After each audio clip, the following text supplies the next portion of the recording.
Hi friends, welcome back to one more mini vlog. మా mummy ఆషాఢ మాసం కదా అని గోరింటాకు తెచ్చిందండి. నేను ఫస్ట్ టైం ఇలా స్టీల్ బేషన్లో గోరింటాకు వేసి వాటర్ పోసి దీన్ని ట్రై చేశాను. నేను మా అమ్మాయి ఫుల్గా చేతికి గోరింటాకు పెట్టేసుకున్నాం.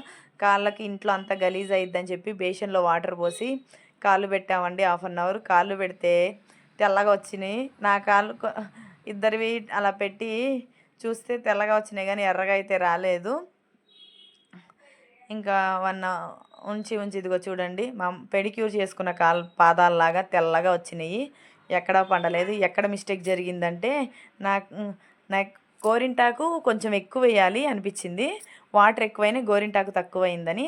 తర్వాత 1 అవర్ తర్వాత మా అమ్మాయి ఆకలిస్తుందని మ్యాగీ చేసి పెట్టినా నీకు అనింది. మ్యాగీకి ఉల్లిపాయ, ఆనియన్స్, టమాటాలు, పచ్చిమిరకాయలు అన్నీ కట్ చేసుకొని పొయ్యి మీద కళాయి పెట్టి ఆయిల్ వేసి ఇంకా ఫ్రై చేస్తుంటే నేను ఎలా చేస్తుందా, ఇది ఫస్ట్ టైం కదా, దీన్ని ఎలా చేస్తుందని చెప్పి ఇక్కడే ఉండి చూస్తున్నాను. ఇంకా ఆనియన్స్ అలా కలర్ చేంజ్ అవ్వగానే ఈ లోపల పార్లర్కి వేరే వాళ్ళు వచ్చారండి. వస్తే వీళ్ళకి ఐబ్రోస్ చేస్తున్నాను. నా ప్రాణం అంతా అక్కడే పీగుతుంది, ఇది ఎలా చేస్తుందా మ్యాగీ అని చెప్పి. ఇంకా వీళ్ళకి ఫాస్ట్గా ఐబ్రోస్ చేసేసాను.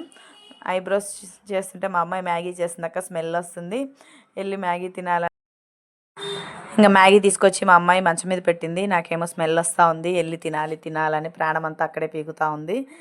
ఇంకా మనీ తీసుకొని పంపించేస్తుంటే ఈ లోపల వేరే వాళ్ళు అక్క అని వస్తున్నారు చూడండి. ఈమె వెళ్తుండగానే వాళ్ళు వస్తున్నారు. అయ్యో మ్యాగీ చల్లగైపోయిద్దేమో అని నేను ఇక్కడ బాధపడుతున్నాను. వస్తుంది చూడండి. ఈమెకి 2 చిన్న పిల్లలు ఉన్నారని చెప్పి ఇంకా ఫాస్ట్గా ఎక్కురా మా అమ్మాయి మ్యాగీ చేసింది తినాలని చెప్పి ఆమెకి 2 మినిట్స్లో ఐబ్రోస్ చేసేసి ఫాస్ట్గా పంపించేశాను. ఇంకా మా అమ్మాయి చేసిన మ్యాగీ వెళ్ళి టేస్ట్ చూద్దామా, ఎక్సైట్మెంట్, నా ఆనందం నా ఫేస్లో కనిపిస్తూ ఉంటుంది. ఎప్పుడు నేను చేసి పెడితే తినే కూతురు ఇంత పెద్దదైపోయింది అని టేస్ట్ చూస్తే సూపర్గా ఉంది taste. So yummy. Please do like, share, subscribe to